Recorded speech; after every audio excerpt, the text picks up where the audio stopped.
მაგალითად, სულ რამოდენიმე დღის წინ ბათუმის სახელმწიფო თეატრმა მოსნა სპექტაკლი მიზეზით და დაწერა თავის გვერდზე, რომ სპექტაკლი იხსნება იმის გამო, რომ რეჟისორი თავის სუბიექტურ პოლიტიკურ აზრს გამოხატავს. და თეატრი არ არის ის ადგილი, სცენა, სადაც ეს შეიძლება მოხდესო. აი, ეს არის უკვე დასასრულის დასაწყისი კი არა, დასასრულის დასასრულია. ამაზე მეტი რა უნდა ითქვას.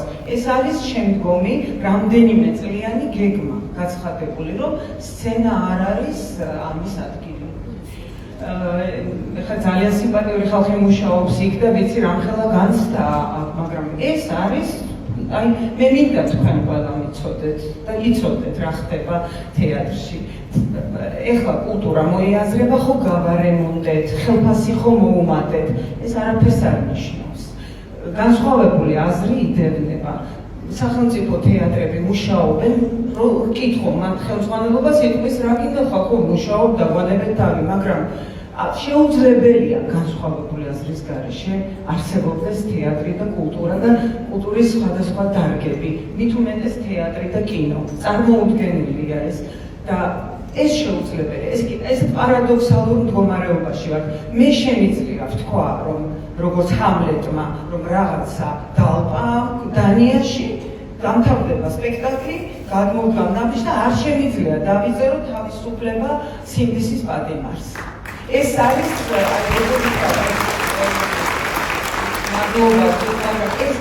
ეს არის აი ასეთ კანონებს ღებულობენ. აი აქამდე მივედი და ეს თვითონაც რო დაფიქრდნენ, რა საზიანოა მომავალი თაობისთვის, რა ჩვენ ვეღარ მივიღებთ ესეთ პროტესტს, როგორიც ეხლა გვაქვს.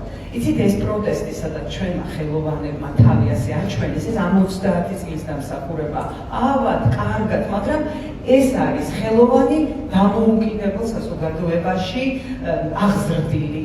მაგრამ თუ ასეთი კანონებით ვიცხოვრე, რასაც ჩვენ ხვალ არავინ აღარ გამოვა, იმიტომ რომ არ არის სცენა ეს სუბიექტური აზრისთვის და ხელოვნება სუბიექტურია. ასევე მინდა ვთქვა კინოს. ეს იგი კინოც მინდა მოვასწრო და ვთქვა. მესამე წელზე მედია გაგაჩხეით აქ არის და მე მგონი არ მომცემს უფლებას რომ თქვენ იცით რომ მესამე წელია ჩვენი კინოცენტრი არ ფუნქციონირებს. ის კი ეხლა არსებობს, მას ყავს თავისი დირექტორიც, მაგრამ ბოლო ნამუშევარი აი ეხლა რომ შემოდგომაზე გაგა ხო მართალი ვარ, ამ ფესტივალზე ბოლო ფილმი იყო და მორჩა, აღარაფერი აღარ დაფინანსდება, აღარაფერი არ იქნება და თავად აი ეს ჩვენი ფესტივალი თბილისის საერთაშორისო ფესტივალი ამ შემოდგომაზეც დაფინანსების გარეშეა და აი სულ ზღაპავს და ან იქნება და არ იქნება.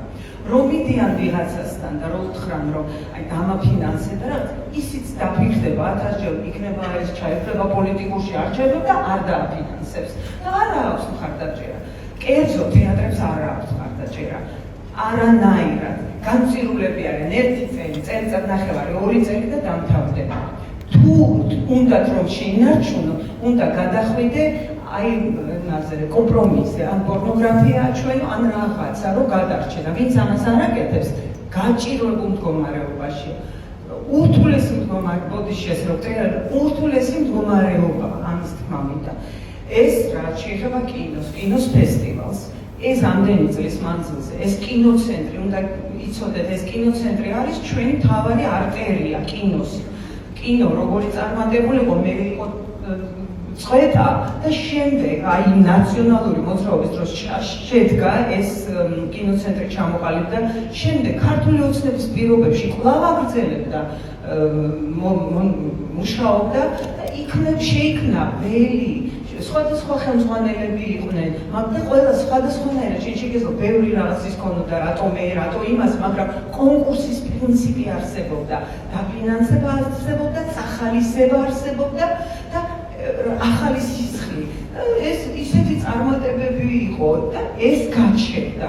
რატო? იმიტომ რომ 70% კინოში ვინც არის და ვინც წარმოადგენს მართლა ჩვენ ლოკომოტივს, ხელოვანებს კინოში ბოიკოტში არიან.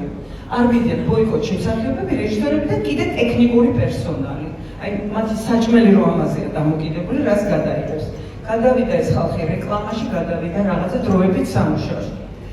ეს კინო დღეს რო დავიშლებით, აი დღეს რო შეიცვალოს სიტუაცია, დღეს რო ყველამ შეწყვიტოს ბოიკოტი და დავიწყოთ მუშაობა, 5-6 წელიწადში არც მივავთ იმ დონემდე, სადაც გავგვაჩერეს და სადაც გავჩერდით.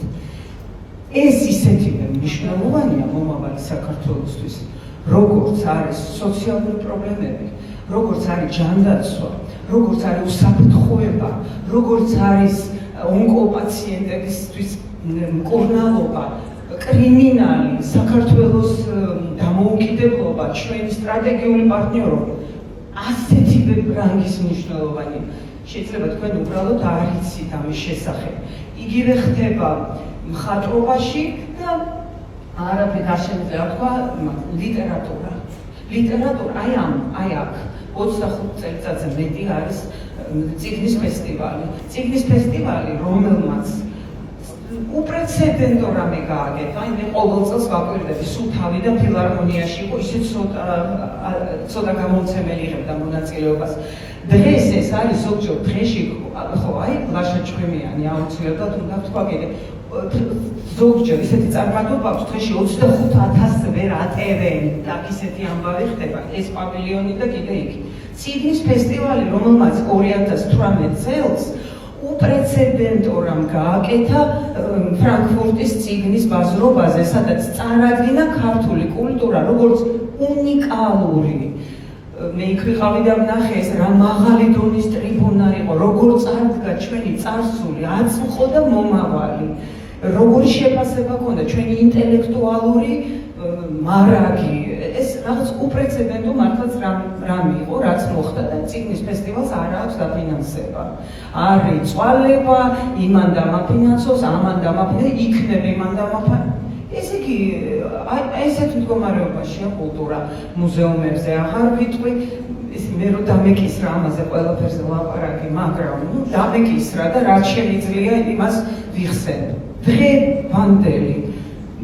დღევანდელი მოცემულობით უმძიმეს მდგომარეობაში ვარ. ლაშა ჭკვიმიანი დმანისის თეატრის რეჟისორი, რომელმაც გააცოცხლა დმანიში რაღაცა კერა შექმნა, ჩართული ყავდა იქ, ეს საერთოდ უნიკალური ადამიანია. გაუშვეს, გადააბარა სხვას, მისცეს დიდი დაფინანსება, ერთი სპექტაკლი არ ჩატარებულა მას შემდეგ. ყველაზე საშინელება ის არის, რომ ჩავდივარ დმანიში და მინდა რომ ეს ახალგაზრდები და ჩვენ ძალიან ბევრი ბავშვთან გვაქვს საქმე, ჩამოვიყვანო, ვერ ჩამოდიან თუ ხარ ასოცირებული ამ ხალხთან. ისეთი შიში და ისეთი ის არის დამკვიდრებული და ამას ჩვენ როგორ გვცნობთ, იცით, ხელოვნების ხალხი და მსახიობები. ეს საკითხი, კულტურის საკითხი, კულტურის დარგების საკითხი არის ისეთივე მნიშვნელოვანი, როგორც ყველა სხვა საკითხი. არ იფიქროთ, რომ მოხვალ ხელისუფლებაში ყველაფერს მოაწესრიგებ და ბოლოს კულტურა ხო თავისთან არ ესე არ არის, ამასობაში დაიკარგება, იმიტომ რომ ის ხალხი, ახალგაზრდები, ვინც არიან დღეს ისინი სწავლენ. ისედაც კიბზე არიან, რამდენი შეიძლება უფულოდ, უხელფასოდ, უსიტყვოდ იყო და ესე რაღაცნაირად ასეთ მდგომარეობაში, ასე რომ ეს პერსპექტივა არის კულტურა, კულტურის დარგები, ხელოვნება. ძალიან დიდი ბოდიში ხა ამას რომ ამბობ, მაგრამ დღეს ისეთი ცხოვრება, იქ ალბათ ნინო თქვა, ისეთი აჩქარებული დრო და ისე ადამიანს ისეა დაკავებული თავი გამოიკვებოს და გარშემო რაღაც მოაწესრიგოს, მან შეიძლება არც იცის რა ხდება გარშემო. ამისთვის არის საჭირო ხელოვნება, ამისთვის არის საჭირო კულტურა, ამისთვის არის თეატრი, ამისთვის არის კინო, ხელოვნება და სპორტი ახალგაზრდებისთვის. ეს არის ის, რაც გადაარჩენს ახალგაზრდას ნარკოდამოკიდებულებისგან, სასმელისგან, თამაშისგან, 1000 მავნე. აბა როგორ მოხდა ეს ერთმანეთთან არის კავშირში, ყველაფერი არის კავშირში. ან ერთი ის მითხარით კულტურის სამინისტრო, იმის მეგრად იმით იყოს დაკავებული, რომ აგერ მამაჩემის ხლის ხალხს სანახავი კონდეს. აქვთ უფროსებს, მოხუცებთ, აქვთ ადგილი, სადაც შეუძლიათ წავიდნენ და რაღაცას მოусმინონ, რაღაცა ნახონ. მარტო ექსპერიმენტული, მარტო რაღაცა ძველი, ესე არ შეიძლება. ყველა სეგმენტს აქვს თავისი ადგილი, ესეც კულტურაა. ესეც ისეთივე მნიშვნელოვანია, როგორც ეს მშენებლობები, რომლებმაც სუნთქვის საშუალება ესეც კულტურის ნაწილია. და როგორ გელათი, იცით თავისთავად მე ყველა გელათი და ასე შემდეგ.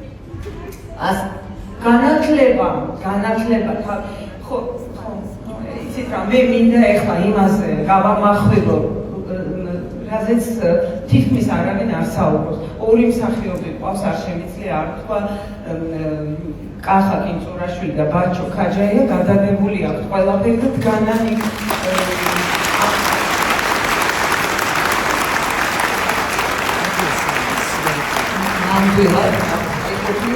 მე ამის თქმა მინდა რომ თქვენ მომავალო პოლიტიკოსებო ჩვენი ხელისუფლების ეს იქნება კანონშემოქმედების თუ აღმასრულებელი იმედი მაქვს რომ ესე იქნება თქვენ έτσι იცოდეთ რომ ეს არის სისხლმდინარე ჭრილობა ზვიად რაკიანი ციხეშია ეს ხო უნდა შეიქმნას კონტექსტი რომ მე პოეტი არ ესე აღმოჩნდეს ციხეში ასევე და დამთავრდა ჩემი დრო ერთი რამე მინდა გითხრათ ანუ ეს მთელი ჩემი იდეა ეს იყო რომ მეტი ყურადღება უნდა ჩვენ დარგებს მეტი არ იფიქროთ რომ ეს რაღაცას ისინი დადიან და იქ თავს გადაირჩენენ ვერ გადავირჩენ თავს ჩვენზე გადის ახლა ეს ფრონტის ხაზი რამ ერთი 10 წლის წინ ველბეკი მიშელ ველბეკი ყავდა ჩამოყვანილი რუსთაველის თეატრი უმას პინძლა გამომცემლობის ერთ-ერთი გამომცემლობის ის იყო მოწვევა ძალიან საინტერესო საუბარი შედგა და შემდეგ იგი ერთმა ფრანკოფონმა ძალიან სიმპათიურმა ქალმა ლიტერატორმა რამოდენიმე საკითხზე ჩამოაგდო საუბარი და მათ შორის ძალიან კარგად აღწერა ფრანგული საზოგადოების და საერთოდ ფრანგული ფილოსოფიის სუსტი და მანკიერი მხარე და ისინი მომენტები. ველბეკმა უსმინა და მე ესეთი რამე თქვა, მართალი ხართ და ეთანხმა, დიახ ეს არის ჩვენი მანკიერი, ჩვენი საზოგადოების მანკიერი მხარე, ეს არის ჩვენი პრობლემა, მაგრამ ეს ასევე არის ჩვენი საზოგადოების სიძლიერე. აი ამაში ვჭირდება ჩვენ კულტურა. აი ეს რომ ჩვენი ნაკლი, ჩვენი პრობლემა დაგვანახოს, აი 360 გრადუსით მოვცეს საშუალება ყველაფრის დანახვის, შემდეგ ცვლილების, რაღაც კათარზისის და წინსვლის. აი ეს არის ძალიან მნიშვნელოვანი. გაუფრთხილდით კულტურას, შეინარჩუნეთ და გახსოვდეთ მომავალი პოლიტიკოსებო, რომ დღეს ახალგაზრდები ვინც არიან, მაშინაც ძალიან კრიტიკულები იქნებიან შემდგომი ხელისუფლებების მიმართ. ეს